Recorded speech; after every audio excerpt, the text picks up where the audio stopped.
Hey, it's Alex. Today's video is about, wait for it, teasing. Hey, it's Alex with Revolutionary Sex, and sad to say this is our last video from the beautiful Caribbean for a little while.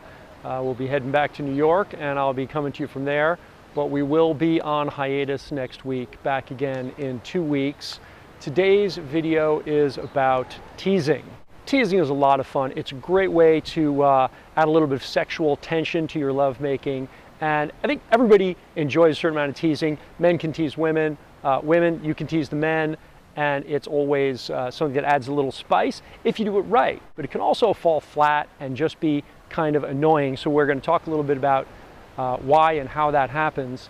So in its basic sense, teasing is when you kind of go in for the kiss, and then as your partner comes a little closer, you can back out just a little bit.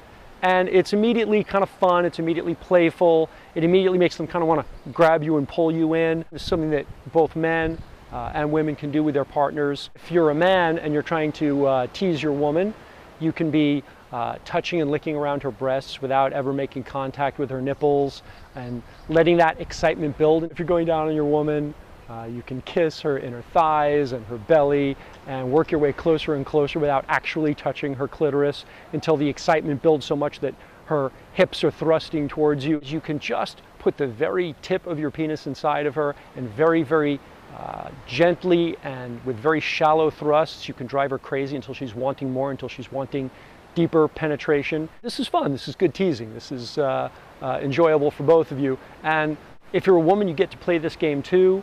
If you're going down on him, you can be kissing his penis from top to bottom without letting him put it in your mouth until he's just going crazy with desire, until he just can't wait to be inside of your mouth. And you can do the same thing if he's trying to thrust inside of you during intercourse. You can actually put your palms against his hips, or even push down with your hips with the back of your thighs and prevent him from penetrating you deeply, and just kind of hold him there and force him not to go deeply for a while. This will build up a lot of sexual tension, a lot of sexual energy, even a lot of sexual frustration, but in this case, frustration in a fun way. Now, all of these things can add a lot of fun to your sex life. Obviously, if you do them all the time, they become routine. It's not a tease anymore, then it's just kind of what you do. So use this stuff when it's fun.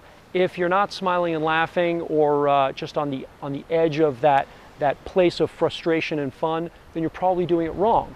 Now, here's the real key. This is the big one. If you don't get this, then don't tease, because teasing can really fall flat. It can just come across as kind of annoying, as like, all right, quit the cute stuff and let's actually connect as lovers. And the real key to not doing this wrong is to not do it as a technique, to not do it because you read it in a magazine somewhere, as everybody has. You know, you got to warm your woman up slowly, so you're kissing her inner thighs and kissing her belly and doing exactly what I just said, but you're doing it sort of as a thing you're supposed to do, because this is how you arouse a woman. It's like you're sitting there with the instruction manual. Okay, this piece goes here, okay, and then you kind of do your thing. And when you're making love that way, it always falls flat, because what's happening is you're involved in the technique and not involved with your lover. And anytime you do that, it's going to feel just a little bit annoying. And you know what? I've done it. It's easy to fall into that trap. It's easy to fall into the trap where you're doing this thing because you think, oh, this'll really work. This is going to get her going. I'm going to do the tease thing on her tonight.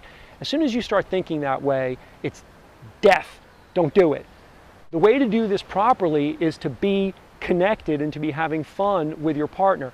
The tease is a two-way thing.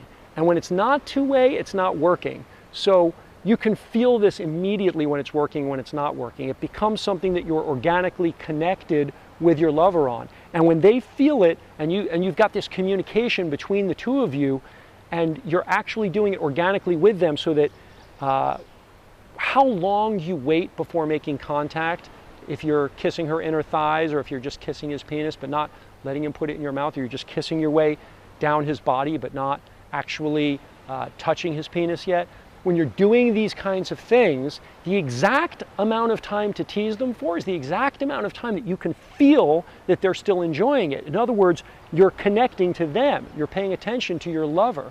And when you do it that way, when you really feel, so I've kissed them here, was that good? Did they, little intake of breath, or are they just kind of like cold from it? If they're just kind of cold from it, then it ain't working. And you need to be really aware of where your partner is erotically in the moment. And when you have that awareness, when you've got that connected up feeling, and you can kind of feel that you get a little closer, a little further, a little closer, a little further, a little closer, closer, closer, 2 steps forward, 1 step back, and they're with you. You can kind of feel the tension in the fishing line. The fish is still pulling, then it's good. And you can build on that. You can make it stronger and stronger. You can build this beautiful, taut line of sexual tension between you, and you can play that for as long as it's fun, and you can kind of feel when you've been doing it too long and the tension starts going a little slack, it's time to stop the teasing and start doing more connecting or more directly stimulating your partner. And if you just use your partner as a guide and not some instruction manual as a guide, teasing can be super fun. The two of you can be charged up sexually, erotically, just plain childlike fun, which is a wonderful element to bring into your sex life. So try this tonight, but only try it tonight if your partner is responding to it. Remember, this is something that you really have to build as a two-way street, not something that you're doing alone, or it's no fun at all. This is Alex Allman, last video from the Caribbean. We'll see you in 2 weeks from New York City, and I will talk to you then. Please check out the website. There's a ton of more videos and content there. Subscribe to the newsletter. There's extra bonuses in there and stuff that you will never see on the YouTube channel, so be sure and head over there. And if you like the video, of course, give me a thumbs up, write questions, comments below, and if you haven't yet, subscribe to the channel. Come on, I need these subscriptions. Talk to you in 2 weeks.